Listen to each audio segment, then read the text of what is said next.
I didn't know more. All right. Hey, everybody. I hope maybe you find us. Da, da, da, da, da, da. Yeah, Round two. round two. Tim is It's on great. the way. He Two is, live streams in one night. yeah, two live. We are really racking it up. And what we were talking about, yeah, all the comments are going.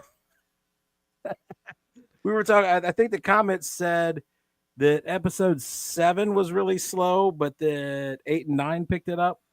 Um, Right. did you, I don't know, what was I your mean, ranking of these as episodes?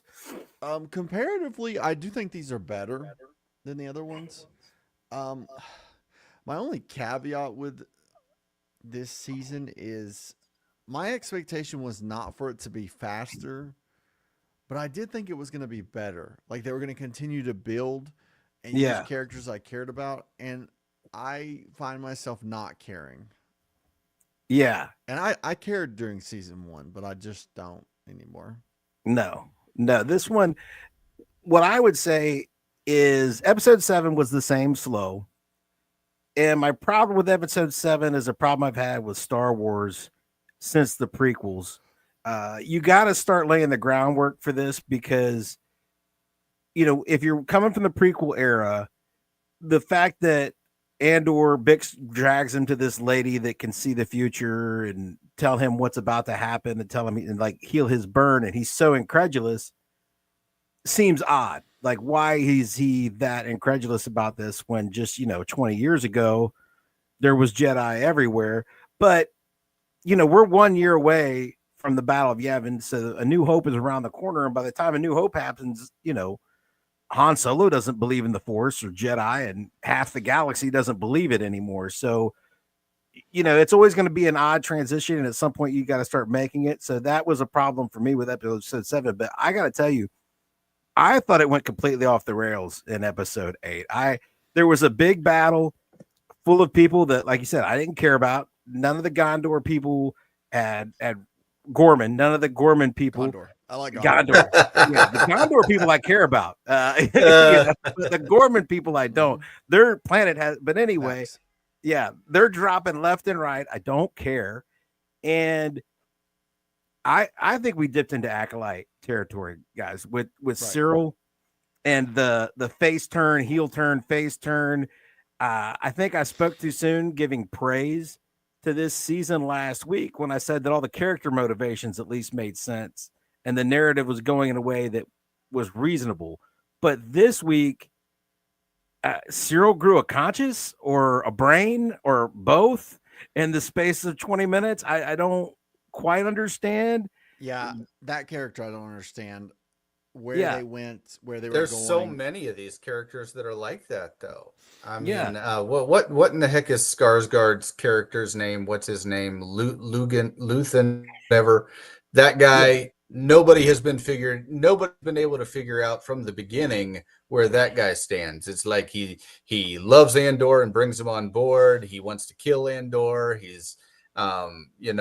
needs him again, so he brings him back on board. There's so much. It's like when you're dealing with this idea of insurrectionism, you've got kind of some people that have a good cause but are duplicitous people, and that's really the main issue that they're trying to get across, is that these people that are the revolutionists are extremists as well, and just as much as the empire, which is something that is kind of on a base level, it's kind of a silly thing.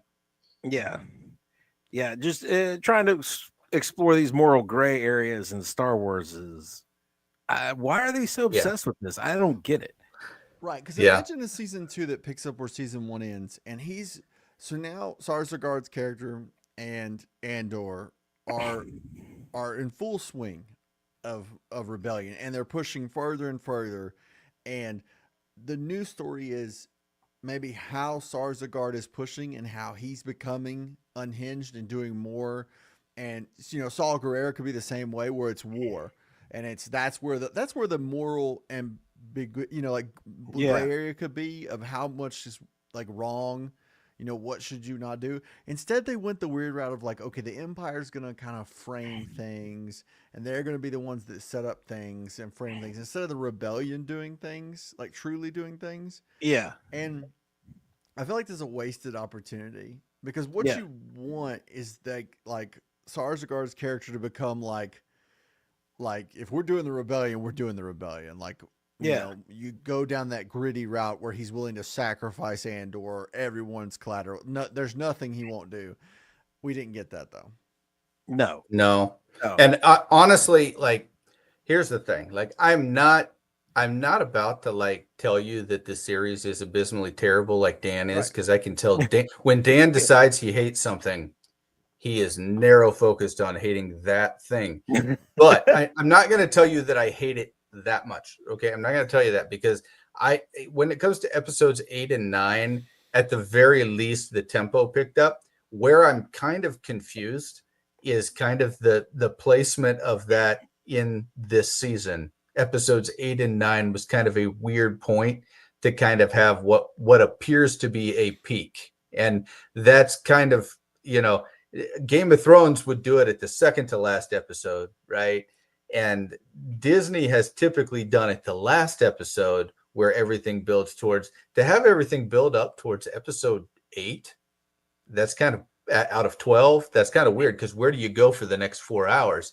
And that's something that I don't really know if that's something that they really thought through because now, what do they got to do? They got to take 3 hours to try to set up where we were before Rogue One. Is that basically what they're going to try to do? I mean, yeah. All these shows, and I don't know, it seems like an epidemic.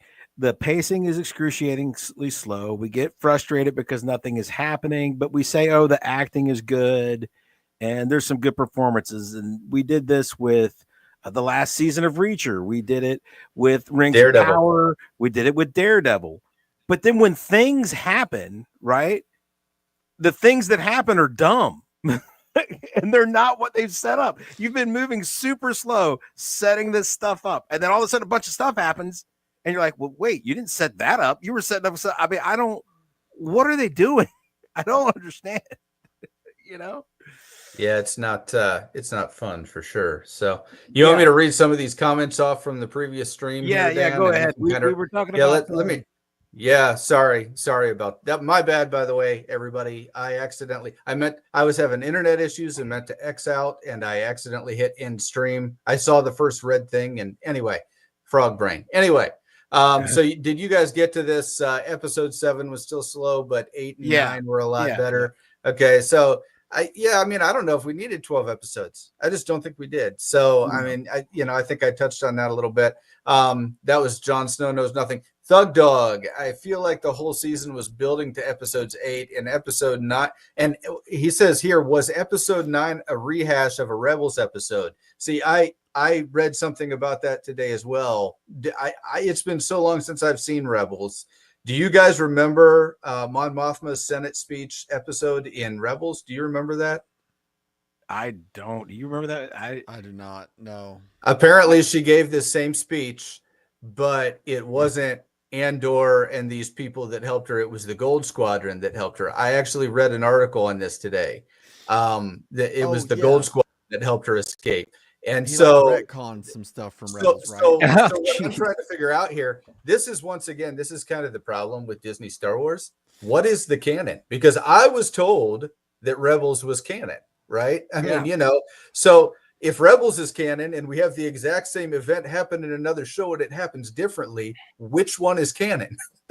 That's kind of something that needs to be explored a little bit. Disney is getting really messy with this, man. The canon is first they tell us the EU isn't part of the canon, but then they introduce stuff from the EU like they did in the Acolyte, right?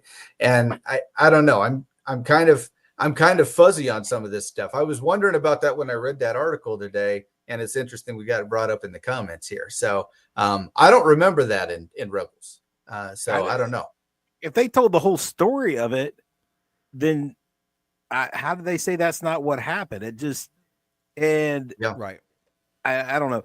Here's how thoroughly I know that Disney has messed up Star Wars is I turned this on today, and until I think today, I had no idea that there was a whole new animated Star Wars project. Yeah. Tales of the Underworld. Is it called? Underworld. Mhm. Yeah, and Yeah. the animated stuff is the only thing good they've produced in years. Mhm. The animated stuff, Bad Batch was pretty good. Rebels was always good. Now they've ruined all those characters in live action. Clone Wars. Yep. Mhm. Right. You know, As they do. yeah, as they do. As But one does at Disney. yeah, as one does, Mhm. you know. But they're trying to reclaim some of the ruined characters, Cad Bane, for example, and put him They're back like, into. maybe we could fix him. Man, Yeah. what a Mhm. waste. That Cad Bane and Boba Fett. Oh. Yeah, Mhm. yeah. And so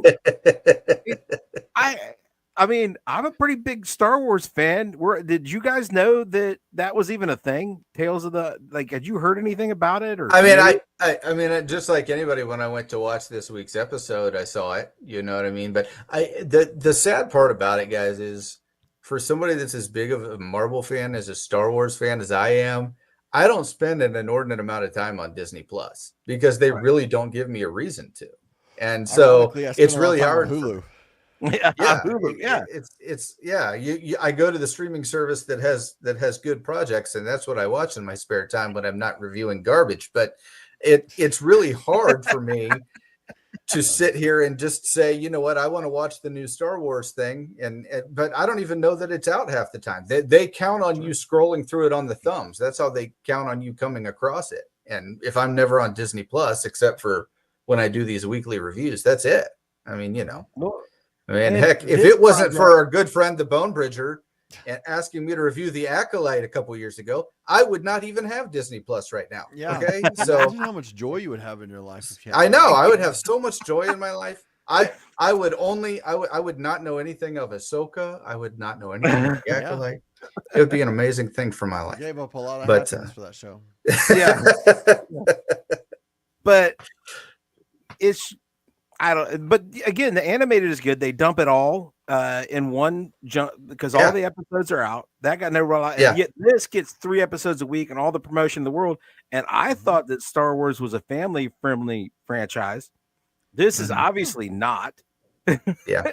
And that is, but yeah, I don't know. What's the next comment, Tim? Before Yeah. I'm trying not to rant. Dan's veins in his head are gonna pop if I don't go on. All right. I am the night says we are the gore, mumble, mumble, mumble. That very interesting. That is one section where my wife walked into the room and she heard the chant and she said, "What are they saying?" And What I are they was just doing? like, I know the first part is we are the gore, but I don't know the second part. I have no idea. I said, I'm assuming it's in a different language, but maybe it's just mumbled. I don't know. So yeah, so I definitely feel that. Okay. So yeah, go ahead, Dan. Go ahead. I got a rant about the whole structure of this season. And I know that Palpatine likes to do Machiavellian things and pull the strings and do this stuff, but we already watched like 3 whole movies about how he does that kind of stuff. And now he's already the emperor, right? And I don't know how well these people know history or, look at this stuff, but there's a thing called eminent domain. Gorman is not an independent planet. It's part of the Empire, and the Empire has jurisdiction over it. And Palpatine's already flexing his power. And even in a free society like our own, have you ever heard of the TVA? I mean, I'm sure Bonebridger probably heard of the TVA. He lives in Tennessee. Hey man. I spent a good portion of time on Norris Lake, Tennessee. So yes, I know. So yeah. So with the gators that aren't supposed to be there. Yeah. So a big government, not even an oppressive government, can remove people from their homes who don't want to go. I mean, there was plenty of hillbillies who did not want to have their home turned into a lake, and they're still mad about it. Yeah. And yet that happened. That's why we all listen to Copperhead Road all the time now. Yeah. Just get hyped up playing your vengeance, right? I mean, here's just once again, I think that they had the bones of something that could have been a very sympathetic angle here. All right. Trying to appeal to people for the atrocity that took place with Tarkin at the exact same spot, which this is a monument for. They really had the bones of something that could have been sympathetic. But I really feel like by the time this thing took place, I don't know that I really cared who won. It wasn't like I care if it's the Empire or I care if it's the Rebels that won that particular battle, because I'm kind of to the place in this story where I already kind of know where it goes. So I don't really, I don't know. I don't really think that it's that important now. So anyway, this is kind of the problem with bookending a prequel series like this. But anyway. Yeah, name is Fantasy says hello. Yeah. I'm glad someone found us on the second stream. I'm just glad someone is watching. That's I will say I'm super frustrated because I wanted to just rant about how garbage the whole thing is after 8. 8 just lit everything. The Cyril, I didn't understand his character motivations anymore. I didn't understand Deirdre's character motivations anymore because she seems stone cold to me until episode 8, and she has a nervous breakdown. What kind of sociopath has a nervous breakdown after they do their sociopath thing? That was her whole plan. I wouldn't have a breakdown, and I mean, I guess I'm a better sociopath than Deirdre. So anyway, but 9, like the Bix part, where like her leaving and the recording that she left Andor, like that was actually good and it was well done, and that was so well done. I'm like why are there so many good things in this thing that is stupid? That's our next comment is from Barry Allen is slow, and he says Cassian just got the Star Wars equivalent of "It's not you, it's me." So, so for the sake of the cause, I'm going to leave you, Cassian. Okay, for the sake of the cause. So anyway, I'm not a fan of that. But what did you think about this whole angle that they're trying to do? And they started it with the Jedi lady, that Cassian is special or touched by destiny or something. Is he a Jedi or something? I'm confused now. Force or something, yeah. That is that necessary? Does everybody? You're talking about that healer lady. Is that what you're talking about? Bix believes that he's special. The healer lady said he has purpose. Lutheran says, was it just chance that brought you? I needed you here and you showed up, and I needed you there and you showed up. So like they're really pounding on this, special anointed person theme in these few episodes, and I just don't know that this was the story for that. Yeah, Neo can see the Matrix. That's finally it, right? Yeah, they wouldn't just let him be a guy who's doing things like he couldn't just be a guy. Like it's like I go back to the sequel trilogy. Is Rey, if she had been a nobody, I like that story a lot better. That she was no one. Then she's a Palpatine. That explains her power level. No, just let her be nobody. Like right. That makes more sense. That's more interesting. That it's like, but no, gotta be special. Gotta be from the bloodlines. It's a very weird storyline and moral to put into like a modern story from directors and creators that are supposed to be kind of progressive or whatever. They're just, it's like a monarchy type deal. You have to be from an anointed special bloodline to matter. You have to be chosen by destiny. That normal people can't rise. Chosen, so they're pushing it because they in real life assume that they'd be good to go. Yeah, I mean, they took the one guy that was specifically not chosen and not anointed and not anything, and made him a deadbeat dad who loses his ship and gets stabbed in the gut by his son in that sequel trilogy. So they just have no love for. Hey, Josh Homesteader is here. He's down on the home found us as well. Yeah. I feel bad. I kind of shot the push right in the booty by You gotta do what you killing gotta the do. first Sometimes stream. you gotta do the tombstone pile driver. You Yeah. just gotta That's do it, man. So Just like a band-aid, right off. what was our next comment? The cue from the old stream. Where were we Yeah, at? the next comment I had was the healer clairvoyant lady seems to be someone who will be important later on for Thug Dog. Yeah, it's kind of interesting. This is not a character we've been introduced to previously, right? Like this isn't anybody that we. So I mean, it is very interesting that about at the halfway, just slightly past the halfway point of the season, we're like, oh, here's this lady that can heal. So if something happens to somebody later on that needs to be healed, this is, kind of a thing. I was kind of wondering about that myself. It kind of just looks like a little bit of a thing that's just in the background, just in case. But I don't know. We'll just have to see. Yeah, she might have just been there to tell Andor that he's special. That's the vibe. That might have been it. Yeah, the Oracle. She's like the Oracle. That's it, right? Yeah. No, Yeah, you're not. she's just You're the here. one. You're not the one. Yeah, you're Whatever. anointed. You're the son of Zeus Mhm. or whatever that Alexander needs to hear to Right. go conquer the Yeah. world. You know. You were on Olympia, and Yeah. Yeah. So that's Yeah. that's the vibe of what I got. And she was older too. So if she had force sensitivity, I feel like she would have had Jedi training because what do you think that lady is? 45? No, she's probably 50, right? 55? Yeah, she's old. She's older than 45. Yeah, for Yeah. sure. So She's- so it's only been about 20 years. So I don't know. These powers to her should be mysterious, what she's able to do. yeah. Yeah. What else? Yeah. Our next comment we have here, K2SO has arrived. So the series can officially begin. This is from Jon Snow Knows Nothing. So K2SO is first. Is this one voiced by Alan Tudyk as well?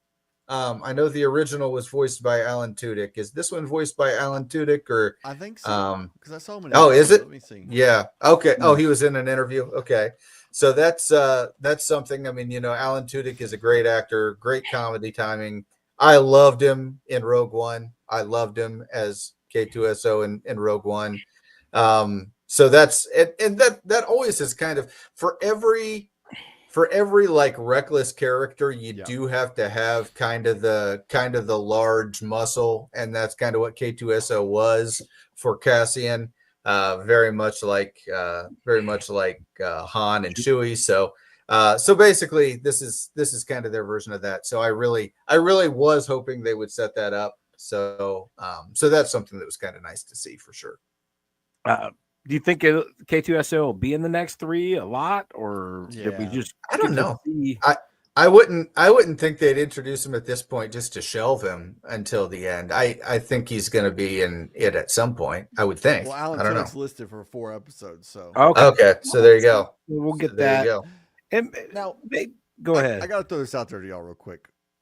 What if somehow the last 3 episodes are different? Like when it came down to, all right, we're finishing the series. The last 3 episodes are going to be like a movie. So we got to write these 3 episodes as one story. It's one, Yeah.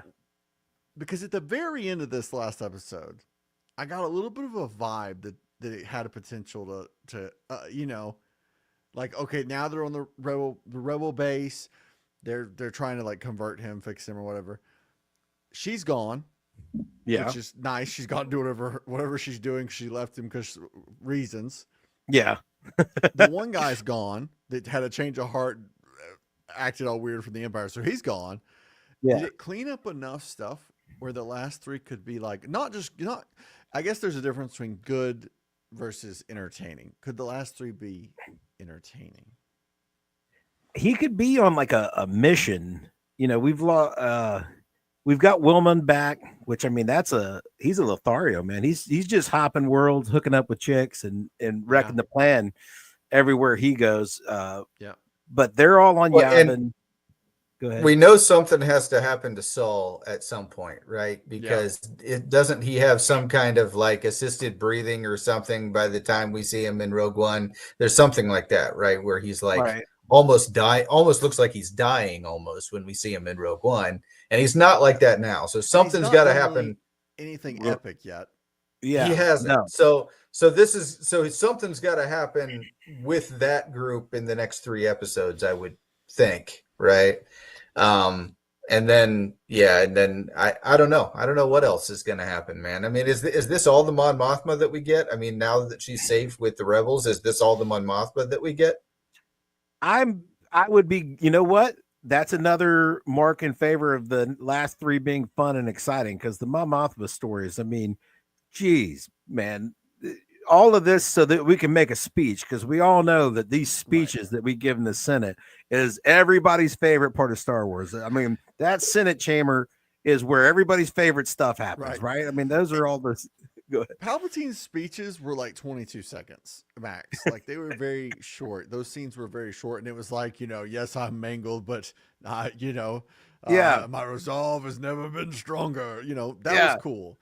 Yeah. But if he had done like a 5-minute like rallying cry of why the Empire is bad or something, or why the rebellion's bad, I would have been like, yeah, checking your watch, kind of, yeah. And I found myself in the episode, that speech, just like you kept trying to figure out about halfway through, like, why is this episode not over? Like, how is how is there this much left? He's gonna get her out. They make the escape. Why is there still 20 minutes of this episode? It's like, oh, well, the speech is going to be 10 minutes long. We're going to have to listen to that. And I don't know. But yeah. And now, I mean, and I'm not going to like, she's been playing Mon Mothma since Revenge of the Sith, right? I mean, she's been playing Mon Mothma for a long time. But I feel like they went a little Mon Mothma heavy even in season 1. Even in season 1 and now in season 2, they've kind of continued it. I don't think we needed to get this much of Mon Mothma in the series. That's just me. That you could have got the fill building up to this speech with like 1/3 of the interaction with Mon Mothma. Right. So anyway, well, and she seems like a little bit too removed or morally pure. Like she's always looking down at Lutheran, and like when Andor kills, oh my lord, you killed her, and it's like, you're a rebel foment. Her driver. Remember when he killed her driver that had been with her forever, and she just looked at him like, oh my goodness. Yeah. She knew he was a spy for the other side the whole time, and now she's shocked. Like, oh yeah, I'm gonna send his family flowers. It's like, come on. It's like, yeah. Oh yeah. Did we have anything else to? Yeah, there's some other stuff. Let me get to it real quick here. So, here's one from Barry Allen is slow. Wasn't Leia supposedly the senator for Alderaan at this time? Why is her father representing them? That's something that's kind of an interesting thing. I didn't even catch that. So, I mean, I'm not completely nailed down on the timeline because this is a little before Rogue One, but we do know that at the time of Rogue One that Leia is the senator for Alderaan. So I don't know. Maybe I guess that's kind of maybe they forced him to go home because of this, because he opened the floor. He opened the floor. This might be what forced his resignation. Right. That's a good question. I'm sure there's somebody who read a novel and played a video game and saw a frame in a comic book that explains it somewhere, but I'm not that guy. So anyway, but yeah, that's entirely possible what happened there. So yeah. Doug Dog says R.I.P. Cyril. Boy, what a useless character that was, man. Everything about that character. What's that? Did he have a crush on the Gorman girl? Is that why he all of a sudden had a change of heart and wanted to go out and protest? I think he finally saw who Dedra was when he went to talk to her, and that was what really gave him the change of heart. I think he had really been I think he had really been focused on being by the book and all this kind of stuff, and then he finds out that Dedra is not doing that, and that she's kind of writing her own rules, and that's how this whole thing came about. So I think that's really what it was all about for him. But I mean, I don't know. This character was just useless. Everything about him, from having his weird mom introduced and having his relationship with Dedra, where we have to watch their dinner dates, which is just like watching the couples therapy in Daredevil. I'm just like, I don't need to see this. But yeah, I mean, he got capped pretty unceremoniously just by getting shot in the head when Cassian asked him who he was. That was kind of an interesting thing. But he was always a power hungry tool. So I just don't understand how a person like that would get all worked up about the government exerting too much power. It just doesn't track. In season one, you got to remember what happened in season one. In season one, he was so over the top upset about what had happened, where Cassian Andor got away for the double murder, and Dedra had remember, he was on the team that was supposed to detain or something, and didn't, and everybody ended up dead but him, pretty much. And so she detained him to question him about it, and she basically was calling him incompetent. And you could tell at that point what really mattered to him was like actual justice. Like, he was concerned about this double murder. Well, now he's kind of moved on from that kind of stuff, and he kind of thought he was actually doing good this whole time with this spider and mining and all that kind of stuff. And now he finds out what everything was for, and I think that's kind of what pushed him over the edge for it. He always kind of had that passion for justice. It just didn't matter which side it was on. And now, but once again, now here we are, and he was, it's still kind of hard to see, because he was so anti-Empire when he was talking to Dedra, but then he was fighting Cassian, who was trying to shoot Dedra. I don't know. The whole thing was just weird. So I don't know. What if when he went up there, he had taken like the same thing Leia took into the, down to the thermal detonator or whatever. And yeah. Up there, and why did you do it? And then he just like detonated it. If their stories ended right there, I would have applauded that they did something truly epic, where it did spiral into like a crazed. Instead, it was just they could have had the Cersei and Jamie moment where the building collapses on top of them, and you kind of feel sorry because they kind of decided that they were going to do the right thing at the very end and all this, but then you didn't get that because Dedra gets away and he gets capped very unceremoniously. So I don't know. It was weird. It was really weird. Yeah, because if he blew it up, the Empire would have still accomplished their goals.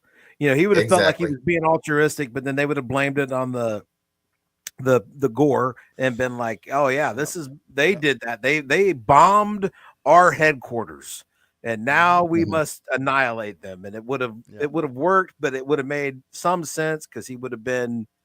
But instead, he has to go into the crowd and make moony eyes at all these Gormans that we don't know who they are. It was so silly. Yeah. All right.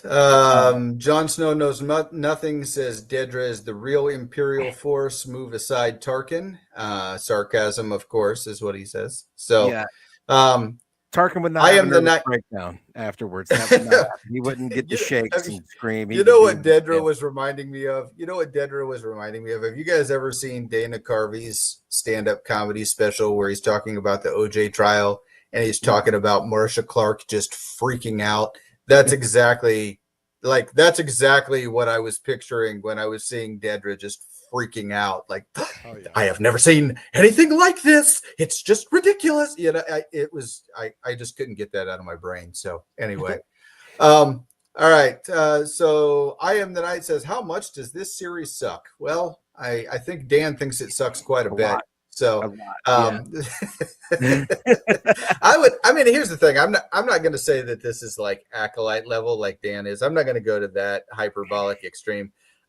I will say that season 2 has disappointed me quite a bit, because as much as I was not as much of a fan of season 1 as everybody else.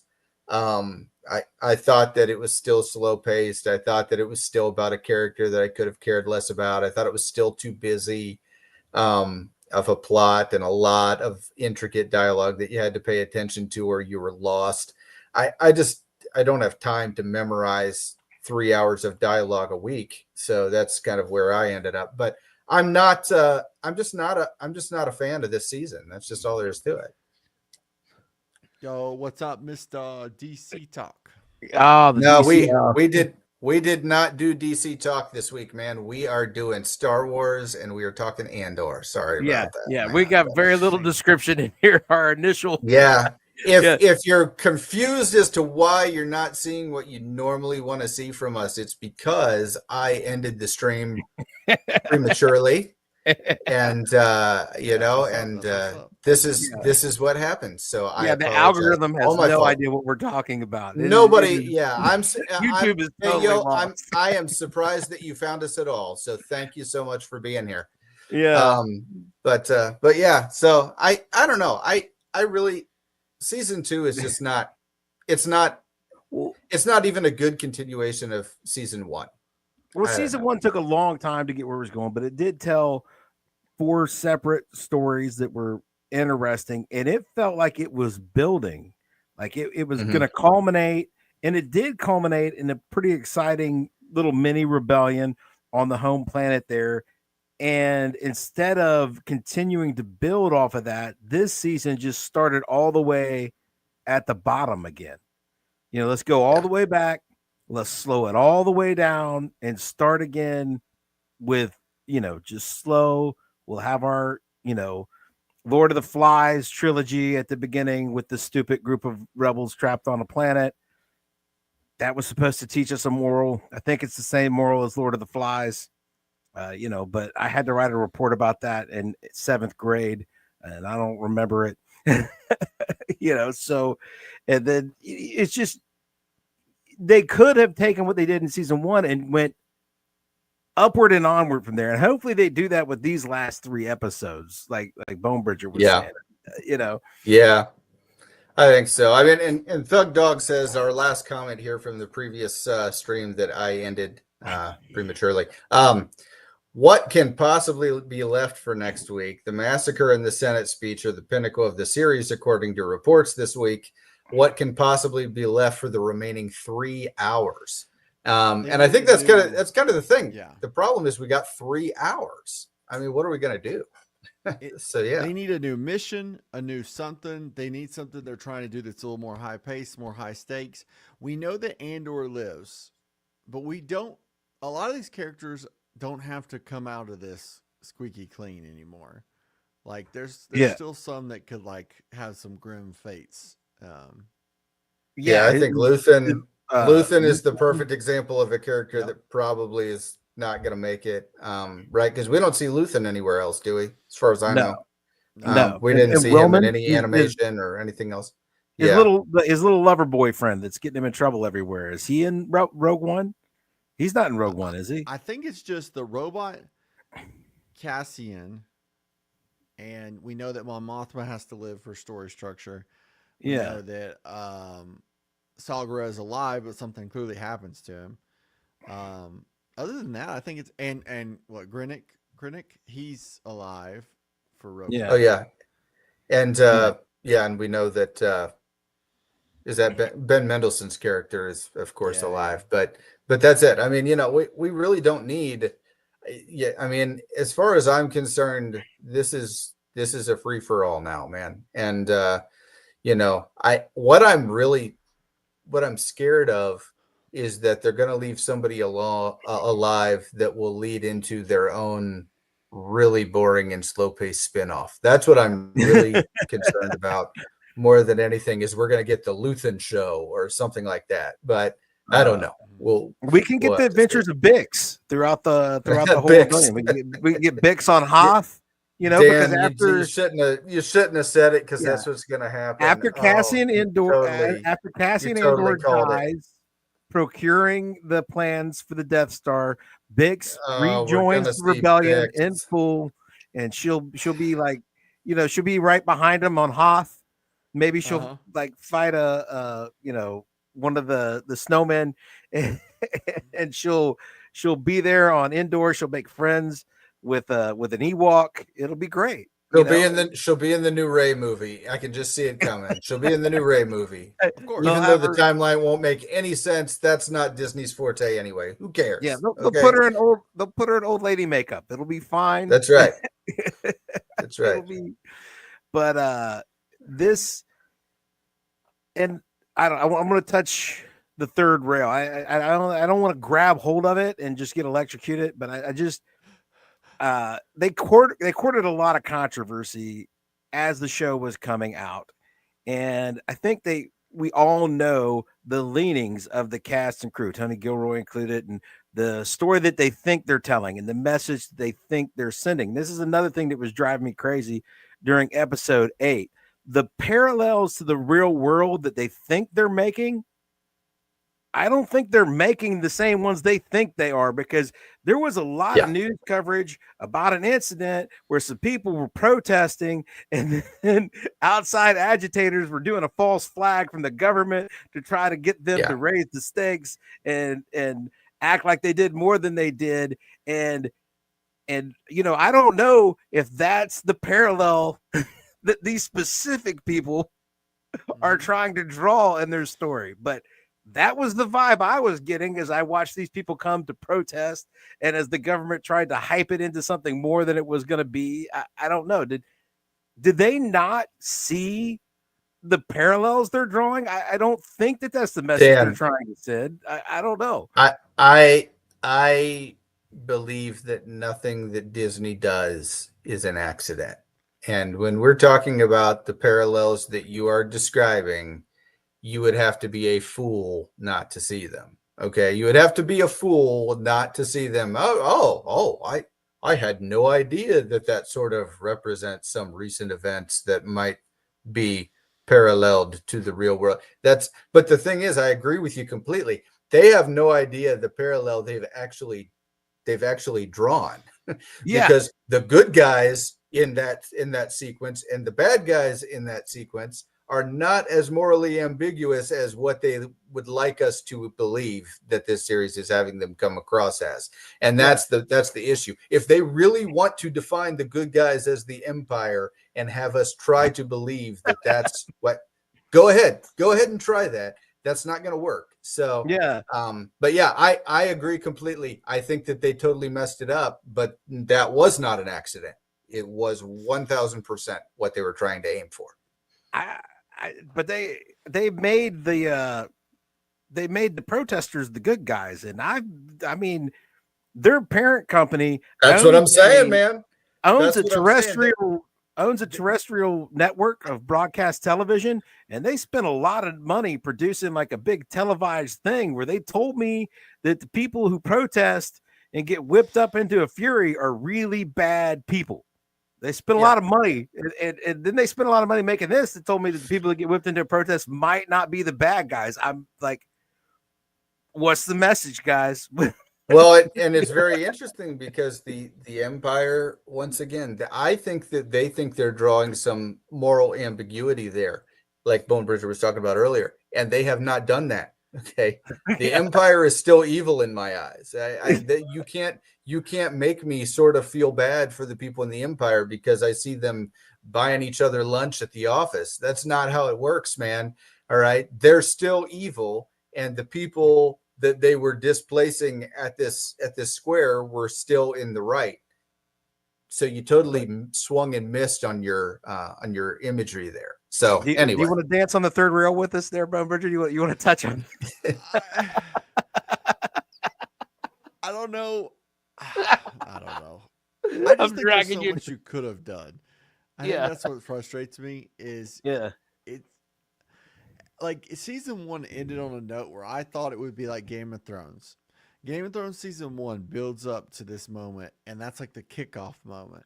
And season 2 and 3 are like launched from the Ned Stark moment. And it's Robb Stark's bringing the hammer down on the Lannisters in battle.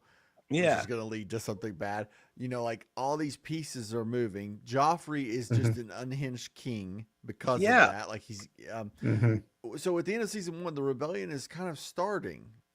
Yeah. But we haven't really seen the rebellion progressing. And I thought this whole season, with the budget it has, would be Yeah. like, because it could have Yeah. been something. What if the first episode was a straight I up think whole episode raid? Whole episode's a mission. You just Yeah. pick up in the mission. No other stuff. No Mon Mothma. None of this stuff. Just an actual mission the whole time. Like that, that opening scene. What if we saw the whole thing? Like the whole episode was just what was going down, trying to steal a TIE fighter or whatever. Yeah. That could be cool. Yeah. Yeah. Like breaking in, like a heist, like Sure. a 3-episode Playing heist in. movie. Yeah. All of it. Yeah. Instead of 10 minutes of he got snuck in and somebody gave him a password to steal this TIE fighter, and then 2.5 episodes with the Lost Boys on the Lord of the Flies planet. That would have been amazing. I would just like to see throughout the course of 2 seasons and 24 episodes when we're done, how much like intricate, deep, long, and whispered dialogue we have had where you just can't understand at all what's going on because it's really important, but you can't understand any of it until you get the recap for the next episode.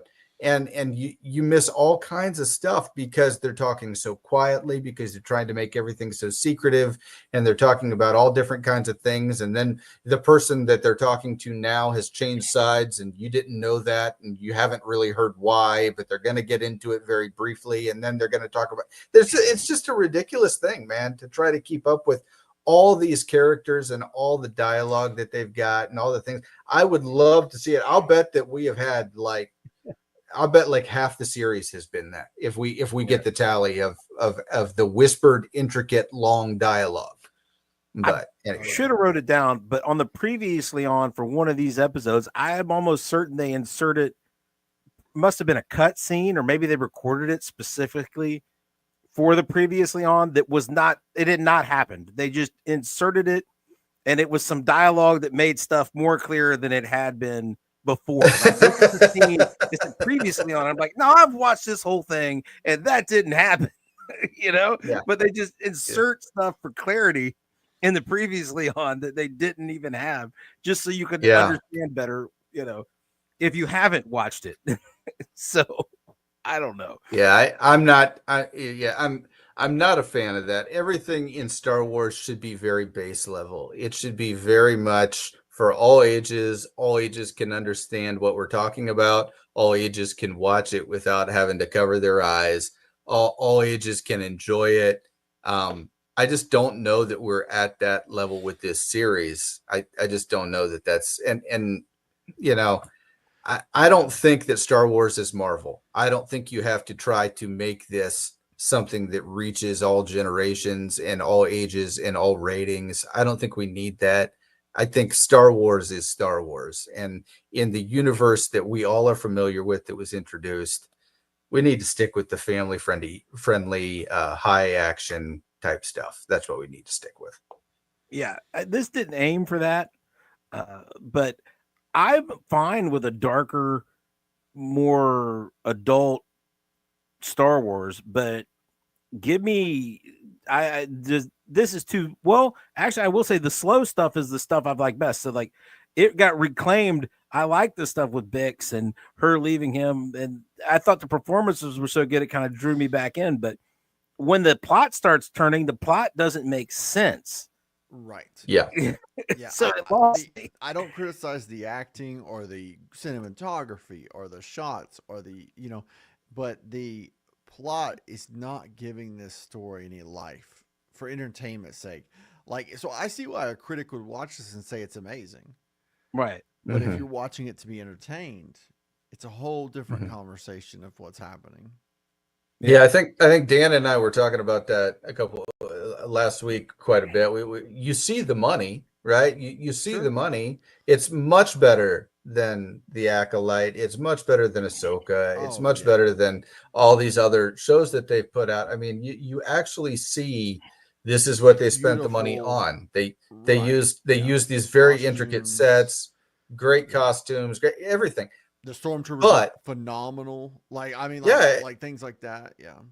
Yeah, I don't want to and crash this, this again, guys. But hey, yeah. hold on, see if this. A story is a pretty boring thing. Do it again. Do it again. All right. Start- A special from the effect beginning. without a story is a pretty boring thing. There it we go. is. We'll A say it again, special George. effect without a story is a pretty boring thing.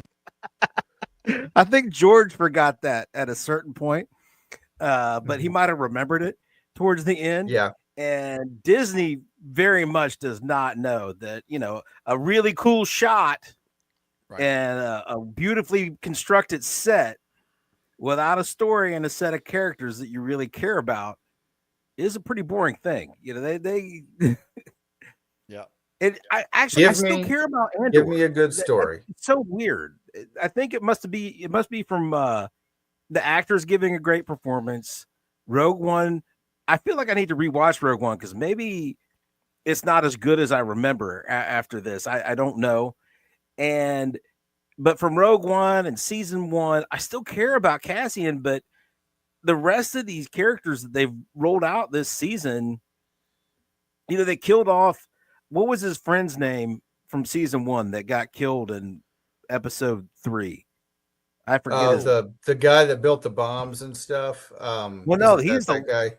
Yeah, like the bigger, older guy, not the young Lothario. Oh, okay. With the shot Gotcha. leg. I thought you were didn't. Okay, gotcha. Go ahead. Yeah, the guy who got yeah. killed trying to go get this young guy. Yeah. He, I cared about him when he got killed in episode 3 because they actually took the time to make us care about some of these characters in the first season, but Mhm. they haven't introduced. Right. Yeah, Well, like there's this. no one for me to care about. Yeah, There's no one with a name that I care about. I will say this skeleton crew did a better job. Like Yeah. I may not know the name, but I wanted that little elephant to make it through that show. Neil. yeah, Neil. yeah. Neil. I feel Mhm. dedicated to him. I felt The like captain, Jude yeah. Law's character. I wanted to see what happened to him. Yeah, and he was the villain, and he was more relatable. Yeah. I feel like that felt more Star Wars than Yes. this. You know what I mean? On the as far as the level that it was at, the way that the story was easy to follow, the way that you didn't have to pay attention and read all the subtitles and it wasn't like that, man. It was very, very easy. Just watch the show. All ages can enjoy it. That's the way Star Wars should be. It's a shame that nobody watched that show, but that's the way Star Wars should be. Well, For sure. and Andor, for all of its critical acclaim, and it is well shot, and everything's in focus, and yes, they built real sets. This is something George did throughout all 6 of the Star Wars movies he made. He wanted to give everybody something totally new and different with each installment. So, you've got the Tatooine in A New Hope, Empire Strikes Back. It's time to go to Hoth, Return of the Jedi. We're going to be on Endor in the middle of a jungle. You go to Naboo, above and below the water in Phantom Menace. Plus, you got Coruscant. And then in Attack of the Clones, you got the homeworld of the Trade Federation dudes, like the little bug things in the walls. And then Revenge of the Sith, you got Mustafar, the lava planet. He wanted to give you new, crazy, exotic locations. Skeleton Crew gave us stuff we'd never seen. We got suburban Star Wars, which was kind of underwhelming, but we hadn't seen it. And then we got that resort planet with the mud baths, which we hadn't seen anything that looked like that. Was that the same planet that was kind of like the junkyard when it was away from the swamp? Yeah, they ended up in the junk. Yeah. Yeah. With the crabs and all that. Yeah. So, but Andor, for all the money they spent, they've given you Coruscant and places that look kind of like Coruscant. Like, yeah. nothing, Big city. Everything's Yeah, big city. Yeah. That's why I felt differently this last episode when they arrived and they're on, like when they're at the Rebel base, it had a different feel. Yes. And so I hope these last 3 episodes gives us something. Give us Yeah. something like Rogue One did this, in my opinion, where the movie is phenomenal because the payoff is so strong and the last 30 minutes is so strong. So if this show will just deliver me something at the end, give me something where it was like, oh, like, okay, okay, like I got to see something spectacular. Like it's all good. Like, Yeah. Rogue One gave us a tropical environment, and it yeah, gave us very cool. the bank where the plans were kept, which was like a really cool piece of set design that they had to break into to get the plans. But Andor, despite all the money spent, yeah, the sets look cool, but they don't look different than you're revisiting Star Wars type locales as opposed to Yeah. getting something totally new and different. Right. But Yavin is it's a forest, but at least it didn't feel like Endor.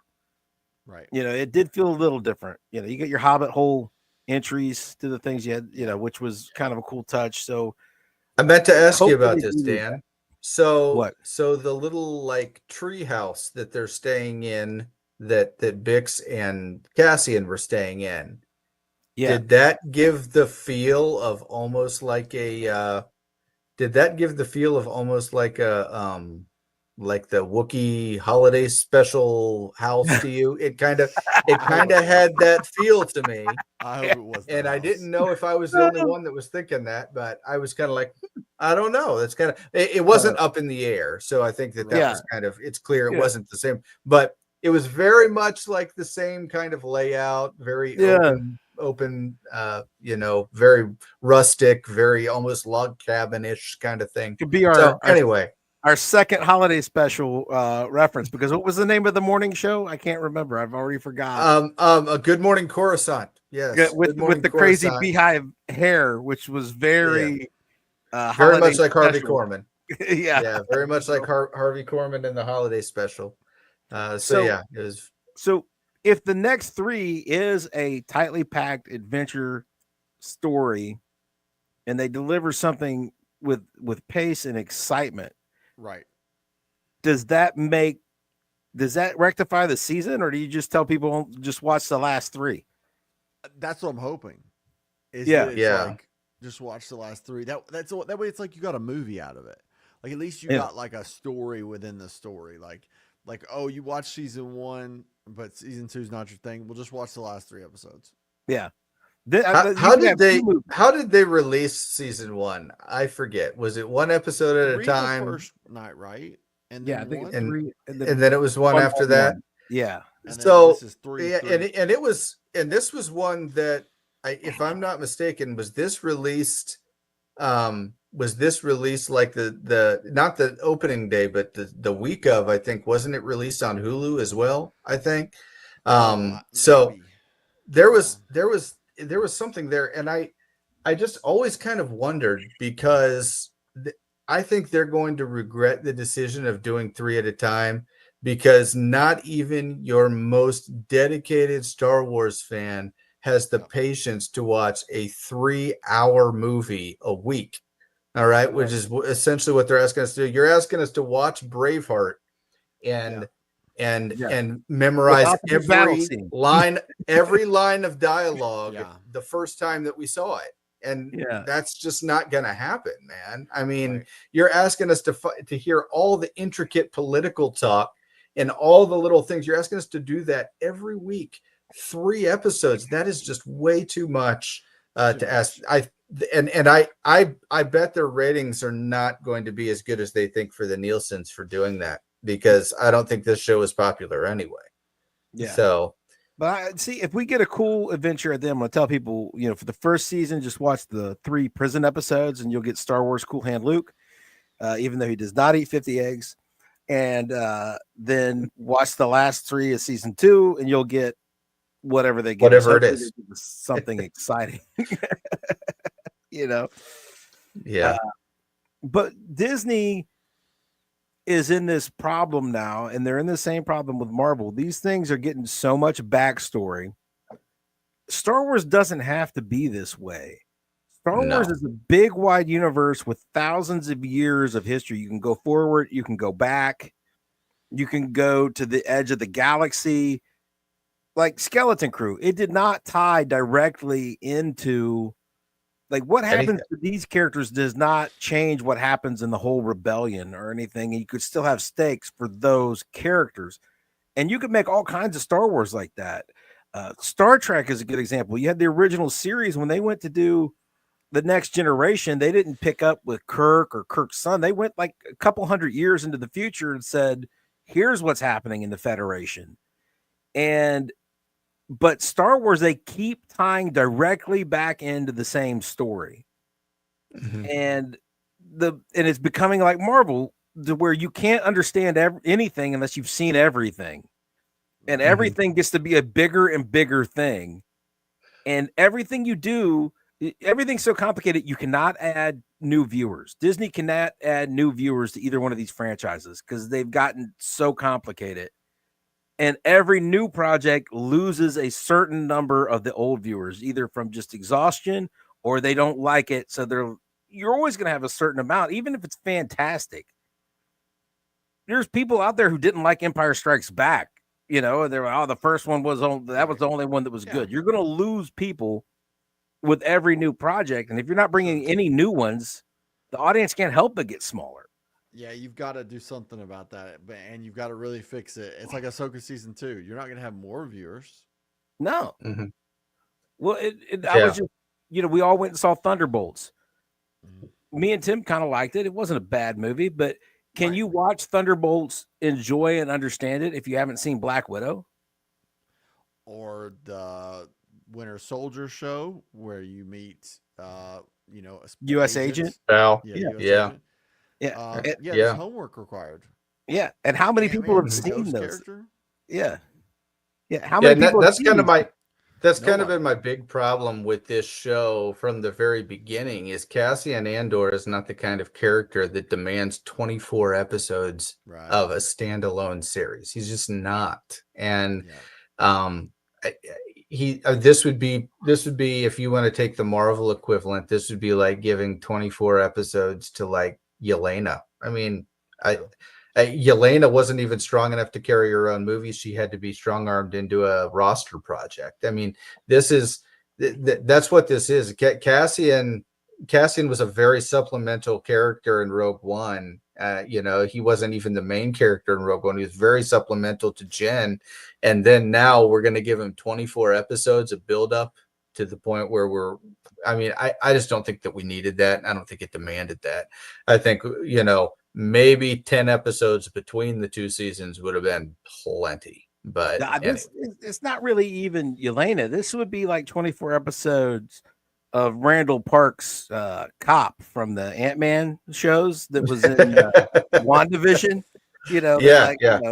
We're going to give you 24 hours of series. Ultimately, though, so it would have had a little intrigue versus we know what happens to Cassian.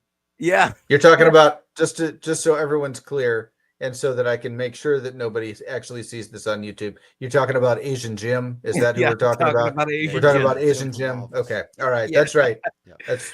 I'm making sure. Just making sure. Yeah. So. Asian Jim in Marvel. He's the story equivalent of Cassian. But now Andor, we've been told for the last episode and a half. No, the last 3 episodes, because it started. He is special.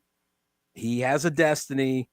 And he is connected, and Bix has to leave him because nobody else could do. I hope he almost rejects that.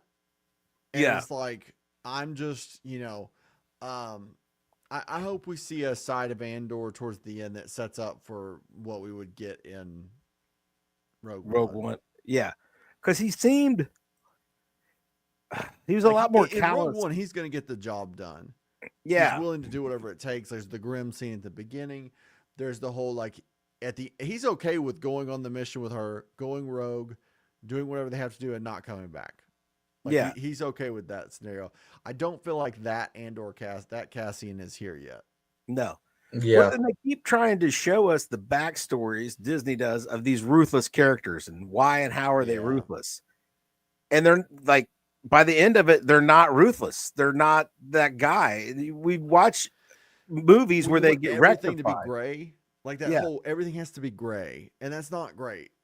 Yeah, just like Solo. We got Solo was supposed to tell us why Han Solo was such a ruthless guy. He would shoot Greedo, and because he did shoot first, Yeah, he You know, did. As and- he should. yes, he should. You know, and he was a drug smuggler. He was a drug smuggler who shot Well, let's just bounty be real. hunters. He looked at him wrong, and if you look at a man wrong, you gotta Yeah. do what's necessary. Yeah, that's what you got to get. You got to take care of business, you know.